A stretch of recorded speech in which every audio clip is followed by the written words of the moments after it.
श्री शिव महापुराण के अंतर्गत शतरुद्र संहिता जो कि तृतीय संहिता है और इसके अध्याय 22 में आज हम प्रवेश करेंगे और जिसमें वर्णन है शिव के वृषेश्वर अवतार वर्णन के प्रसंग में समुद्र मंथन की कथा।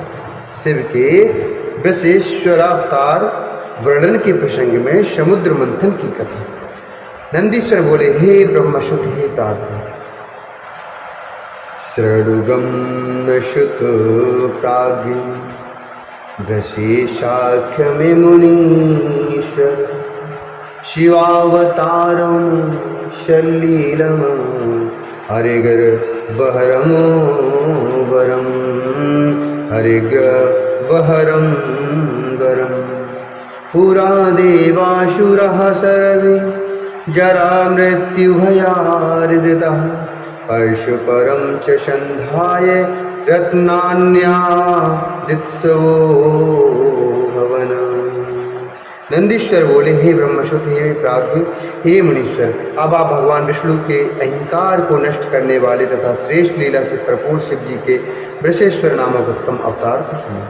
पूर्व समय में जब जरा एवं मृत्यु से भयभीत हुए देवताओं एवं असुरों ने आपस में संधि करके समुद्र से रत्न ग्रहण करने का विचार किया, हे मुनिनंदन, तदंतर सभी देवता और असुर समुद्रों में श्रेष्ठ क्षीर सागर मथने के लिए उद्धत हुए।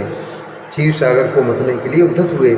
हे ब्रह्मन, मधुर मुस्कान वाले सभी देवता तथा असुर अपनी कार्य सिद्धि के लिए विचार करने लगे कि किस उपाय से उस क्षीर सागर का मंथन किया जाए। तब मेघ के समान गंभीर ध्वनि से एक युक्त आकाशवाणी शिवजी की आज्ञा से देवताओं तथा असुरों को आश्वस्त करती हुई कहने लगी। आकाशवाणी बोली, हे देवगणों, हे असुरों, हे देवासुराश्चैव मंथिध्वं क्षीरसागरं भवतां बलबुद्धिर्हि भविष्यति न संशयः मंदरं चैव मंथानं रज्जुं कुरुत वार्षिकीं मितः सर्वे मिलित्वा तो मंथनं कुरुतादरात्। आकाशवाणी बोली, हे देवगणों, हे असुरों, आप लोग क्षीर सागर का मंथन कीजिए। इस कार्य के लिए आप लोगों को बल और बुद्धि की प्राप्ति होगी, इसमें संदेह नहीं है। आप लोग मंदराचल पर्वत को मथानी एवं वासुकी नाग को रस्सी बनाइए और सभी लोग आपस में मिलकर आदर पूर्वक मंथन कीजिए। नंदीश्वर बोले, हे मुनिषत्तम, तब इस प्रकार की आकाशवाणी सुनकर सभी देवता तथा असुर ऐसा करने के लिए प्रयत्न करने लगे। वे सब आपस में मिलकर सोने के समान कांति वाले ऋजुकाय तथा नाना प्रकार की शोभा से संपन्न पर्वतश्रेष्ठ मंदराचल के समीप गए। उस गिरीश्वर को प्रसन्न करके तथा उसकी आज्ञा प्राप्त कर उसे क्षीर सागर में ले जाने की इच्छा वाले देवताओं तथा असुरों ने बलपूर्वक उसे उखाड़ लिया। हे मुनि, अपनी भुजाओं से मंदराचल को उखाड़कर वे सब क्षीर सागर के पास जाने लगे, किंतु क्षीण बल वाले वे उसे ले जाने में असमर्थ हो गए। अत्यंत भारी वह मंदराचल अकस्मात उनकी भुजाओं से छूटकर शीघ्र ही देवताओं और दैत्यों के ऊपर गिर पड़ा। तब भग्न उद्यम वाले देवता तथा असुर आहत हो गए। फिर कुछ समय के बाद चेतना प्राप्त करके जगदीश्वर की स्तुति करने लगे। इसके बाद जगदीश्वर की इच्छा से उद्धत हुए और सबने उस पर्वत को पुनः उठाकर क्षीर सागर के उत्तरी तट पर ले जाकर जल में डाल दिया। उत्तरी तट पर ले जाकर जल में डाल दिया। तदंतर रत्न प्राप्त करने की इच्छा वाले देवता तथा असुर वासुकी नाग की रस्सी बनाकर क्षीर सागर का मंथन करने लगे। क्षीर सागर का मंथन किए जाने पर स्वर्गलोक की महेश्वरी बृहस्पति हरिप्रिया महालक्ष्मी समुद्र से प्रकट हुई। उसके बाद धनवंतरी, चंद्रमा, पारिजात, कल्प वृक्ष, उच्चश्रवा घोड़ा, ऐरावत हाथी, सुरा, विष्णु का सारंग धनुष, शंख, कामधेनु, गोवृंद, कौस्तुभमणि तथा अमृत उत्पन्न हुए। पुनः मथे जाने पर प्रलयकालीन अग्नि के समान कांति वाला और देवताओं तथा असुरों को भय उत्पन्न करने वाला कालकूट नामक महाविष उत्पन्न हुआ। अमृत उत्पन्न होने के समय उसकी जो बूंदें बाहर छलक पड़ी, उनसे अद्भुत दर्शन वाली बहुत सी स्त्रियां प्रकट हुई। वे शरतकालीन पूर्ण चंद्रमा के समान मुख वाली, बिजली, सूर्य तथा अग्नि के समान प्रभाव वाली और हार, बाजू बंद, कटक तथा दिव्य रत्नों से अलंकृत थी। वे अपने सौंदर्य रूपी अमृत जल से दसों दिशाओं को सींच रही थी और अपने भ्रूविलास के कारण विस्तीर्ण नेत्रों वाली वे संसार को उन्मत्त कर रही थी। इस प्रकार उन अमृत की बूंदों से स्वेच्छा करोड़ों स्त्रियां निकली। तदंतर जरा और मृत्यु को दूर करने वाला अमृत उत्पन्न हुआ। लक्ष्मी, शंख, कौस्तुभमणि एवं खड़ग को श्री विष्णु ने ग्रहण किया। सूर्य ने बड़े आदर के साथ दिव्य उच्चय श्रवा नामक घोड़ा ले लिया। देवताओं के स्वामी सचिपति इंद्र ने अत्यंत आदरपूर्वक वृक्षों में श्रेष्ठ पारिजात एवं हाथियों के राजा ऐरावत को ग्रहण किया। भक्त वत्सल तथा कल्याणकारी शिवजी ने देवताओं की रक्षा के लिए कंठ में महाभयंकर कालकूट विस्फोट तथा चंद्रमा को मस्तक पर स्वेच्छा से धारण किया। ईश्वर की माया से मोहित हुए दैत्यों ने आनंद प्रदान करने वाली मदरा ग्रहण की। फिर हे व्यास, सभी मनुष्यों ने धर्मत्र वेद को ग्रहण किया। सभी मुनिगणों ने कामधेनु को ग्रहण किया और मोहित करने वाली वे स्त्रियां सामान्य रूप से स्थित रहीं। विजय की अभिलाषा वाले तथा व्याकुल चित्त वाले देवताओं एवं राक्षसों में अमृत के लिए परस्पर महान युद्ध हुआ। हे व्यास, प्रलयकालीन अग्नि तथा सूर्य के समान महान तेजस्वी बलि आदि दैत्यों ने बलपूर्वक देवगणों को जीतकर उनसे अमृत छीन लिया। हे तात, तदंतर शिव की माया से दैत्यों के द्वारा बलपूर्वक पीड़ित किए गए इंद्रादि सभी देवता व्याकुल होकर शिवजी की शरण में आए। हे मुने, तब शिवजी की आज्ञा से विष्णु ने माया से स्त्री रूप धारण करके बड़े यत्न से दैत्यों से उस अमृत को छीन लिया।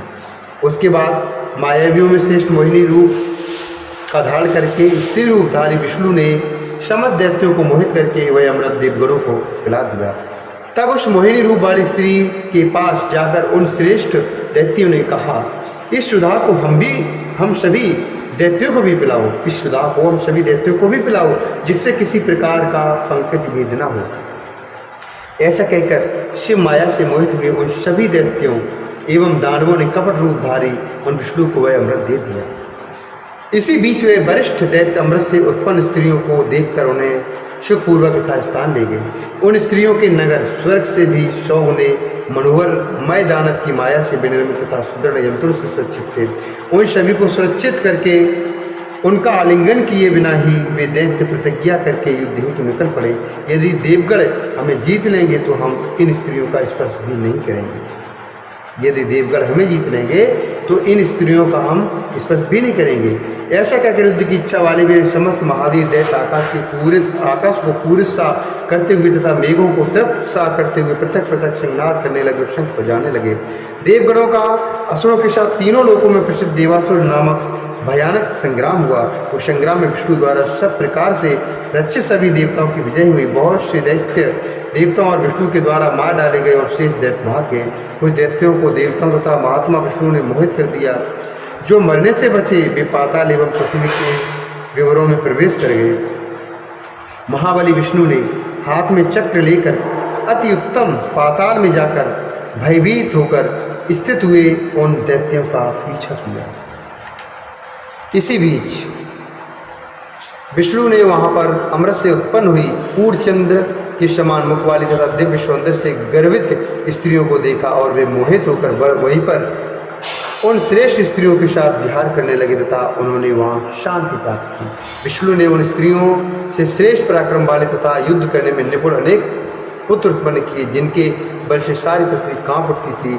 तत्पश्चात महाबलवान एवं पराक्रमी भी विष्णु पुत्र संपूर्ण पृथ्वी को कंपित करते हुए स्वर्गलोक तथा भूलोक में दुखद महान उपद्रव करने लगे।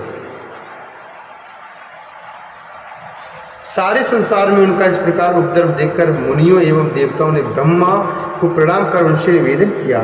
यह सुनकर ब्रह्मा जी उन्हें साथ लेकर कैलाश पर्वत पर गए। वहाँ पर प्रभु शिवजी को देखकर विनम्र भाव से अंजलि बांधे हुए उन्होंने बारंबार प्रणाम किया तथा हे देव, हे महादेव, हे सर्वस्वामिन, आपकी जय हो, ऐसा कहते हुए अनेक स्तुतियों के द्वारा उनकी स्तुति की।